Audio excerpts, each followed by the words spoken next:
Hello there guys, it's Joey and this is a requested video about the Morrigan and Compassion. So I meant to do this video a little while ago, but for one reason or another it took me some time to get round to this particular video, and I assume it's just when I was meant to discuss it, and that being now. And so we shall.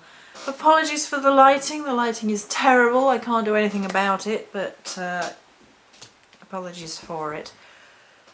Okay, so the question was, how do I reconcile the idea of the goddess Morrigan, who is my mother, my matron goddess, with the idea of being compassionate to other people? Because in their interpretation, or I don't want to say experience, but their perception of the Morrigan as being not compassionate towards human beings.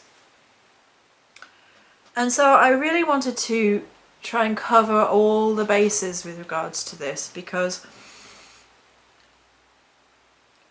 it is multifaceted. And the first thing that I really want to really drive home is how it is a human concept of war. And I'm guessing war is the main problem which people have reconciling Morrigan as a goddess of war and compassion towards other people. I'm going to say at the beginning of this video, like I say with a lot of my Morrigan videos, and it's something which truly irritates me when people come to me and say, how can you follow a goddess of war? Just war.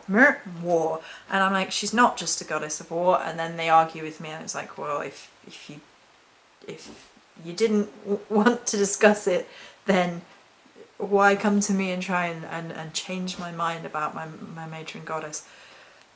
But she's not just a goddess of war. She's a shapeshifter. She's a mother. She's connected with the earth. She's connected with her death aspect. She has a multitude of different energies, and for me, if I had to pick one above all others, which I've said this before, I would pick shapeshifter. And her energy is flowing and moving, and there is so much more to any goddess, but the Morrigan, in my experience obviously in particular, than we can hope to understand in one lifetime. And therefore we as humans put our interpretations, our symbolism and our concepts into the tales and the myths and our interactions with gods and goddesses. War is a human concept. It is a human activity and a human concept, and a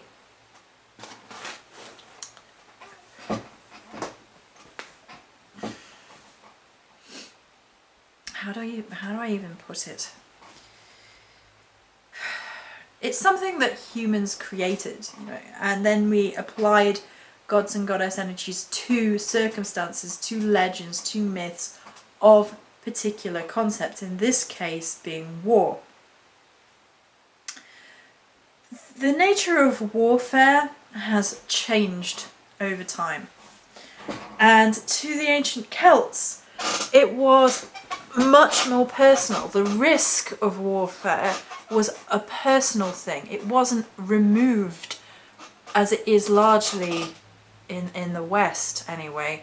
As a concept now, it's something that happens elsewhere, and it's somewhere that soldiers get sent. So for people who are not involved in the military in any way, or perhaps social services such as the police force in any way, warfare is something that happens elsewhere, and we're not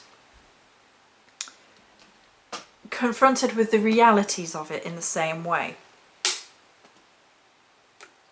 In some ways this means that we are desensitized, and there's a whole argument based on, social media and the depersonalization and the dehumanitization of individuals in other parts of the world, and we become desensitized because we watch all these movies and blood doesn't affect us anymore in the same way, which I always argue against, because it's one thing to see something on a screen and it's one thing to be involved in an incident up close and personal. So the way that we understand warfare has changed, and because of that, the goddess has evolved alongside. However, before we get into that anymore, I want to highlight something that I think is worth really considering. Warfare brings out the best and the worst in people. And this is something I believe to be true in all circumstances of war. But for this video, we will draw on comparisons from the World Wars, particularly World War II. So in World War II, you have cases of genocide. You have people who were implicit in the murder and torture of whole races of people. And you still have trials and matters of court and legal statements to this day of people who were knowledgeable or implicit in Nazi Germany. It still comes up in the news to this day. There are studies done in psychology to this day to explain why certain individuals got into this group mentality, this mob mentality, this lack of personal responsibility for their actions. And there is theories about putting on the uniform and depersonalization again and carrying out atrocities and in their mind not having any personal responsibility for it because they took on a persona, excuse me, of an evil party, of something really truly negative. And that is war bringing out the ugly side of humanity, the evil sides that are within people. It also brings out the best in people, and World War II is a good example because we have even modern consciousness of it in terms of like movies like Schindler's List, but there are other examples of it, of people who went out of their way and risked their lives and their livelihoods and their families' lives to try and save people who were in danger, to try and protect people, to try and help rather than harm. And their actions are also written throughout history and recorded and celebrated for a large part and immortalized in the terms of movies and dialogues and TV shows and things that talk about these great acts of people who were self-sacrificing, some completely self-sacrificing to save others, and how they behaved in this time of war. That is human compassion for human beings they didn't necessarily know in times of warfare, and that brings the one notion of compassion into the idea of warfare. And basically, I think the Morrigan is a goddess of light and shadows within your psyche, within your soul. She brings out what's already there. And in terms of being compassionate and honourable, I think that's part and parcel of being a warrior. So, in humility and service, which are themes often closely correlated with the roles of those in military service or in social service in the police force and so on. They are there to, you know, in terms of American, I said it's unfortunate it's American, but to protect and serve. And this concept, I only say it's unfortunate it's American because I think America has more trouble with the police force than anywhere else that I've seen in modern times. It's not without problems. And again, the police force is another really good example of that badge, that uniform, that power, bringing out the best and the worst in people. It's only an amplification of what's already there. And if you're already a compassionate human being towards other people, then warfare and service and the acts of a goddess such as the Morrigan is only going to bring out what's already within your heart.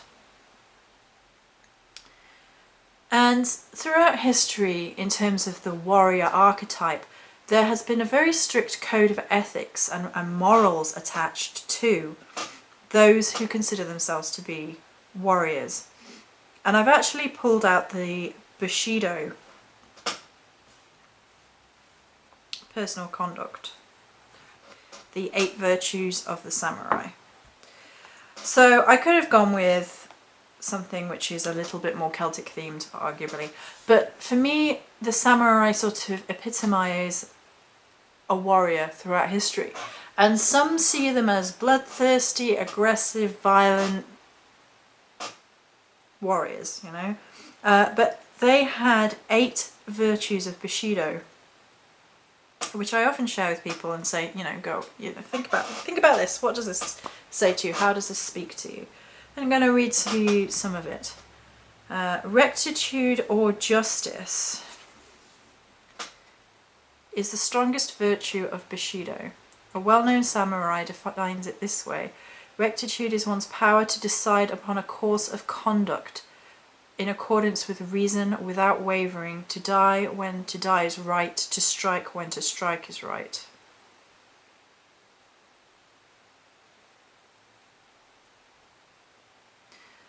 Then there's courage, which goes without really corresponding with this video.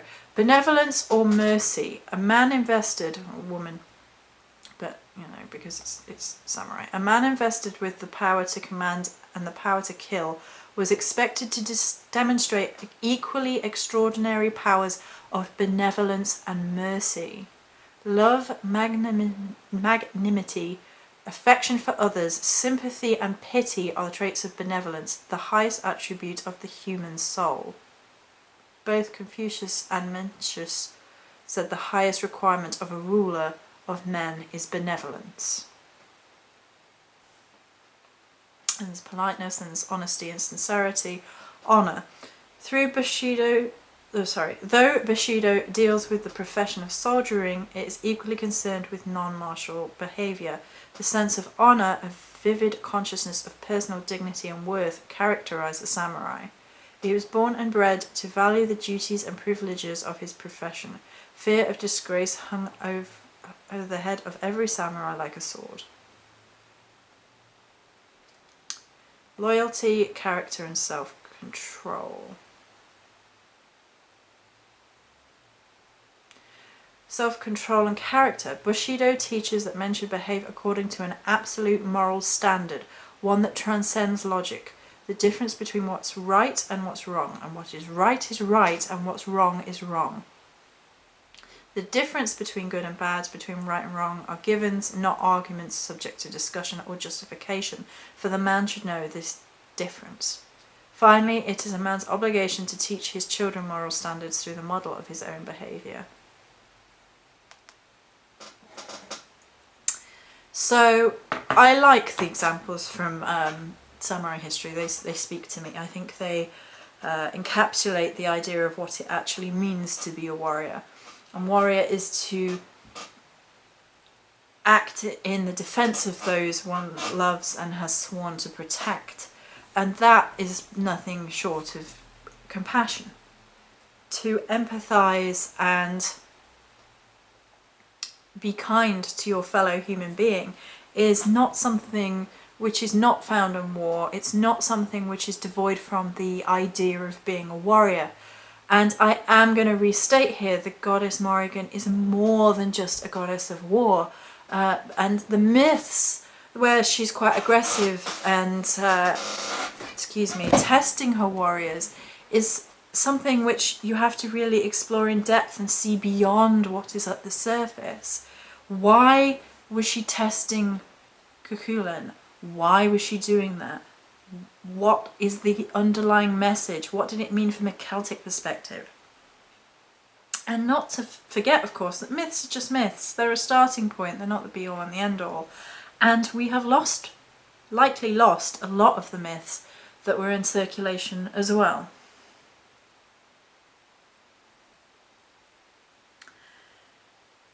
In terms of modern warfare, outside of a more physical militant sense, there is different types of warfare, and the Morrigan often calls on her followers to fight for a cause, be it human liberties, be it animal rights, be it to speak out in a world where people are content to be apathetic about issues. It is often the case that followers of the Morrigan are called to speak their truth about your fight. I have discussed at length and shared some very intimate and sad moments on this channel with regards to Dark Goddess healing, which people have come to me and spoken to me about and said that it's spoken to them in such a way that it's almost a mirror of how they have gone through life in difficulty. And it is my absolute honour to leave that video there for people to come to me and talk to me about it. It's my duty in service of the Morrigan to speak about the abuses of which I have suffered, the fact that I overcame them and consider myself to be a survivor and a warrior because of this.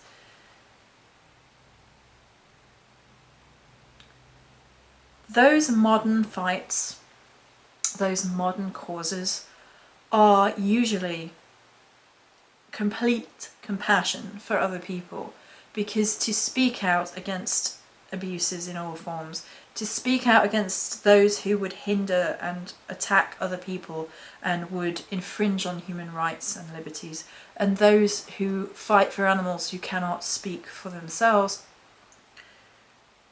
it comes from a place of pure compassion. Nothing could be more compassionate in how in my mind, in how I feel about it. And modern weapons even, when you think about a modern weapon, we truly are in the age of the pen being mightier than the sword, because freedom of speech is a right afforded to many but not all, and those who have that right of free speech should utilise it and speak out. Humour is another one. To be able to laugh at those who seek to belittle and harm others is to take away their power.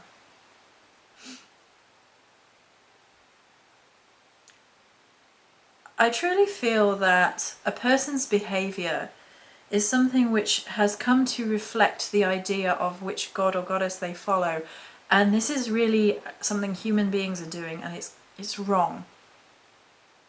A person's code of honour, their ethics, how they behave, how they speak, is down to them. It's their personal responsibility. It's nothing to do with which god or goddess they follow.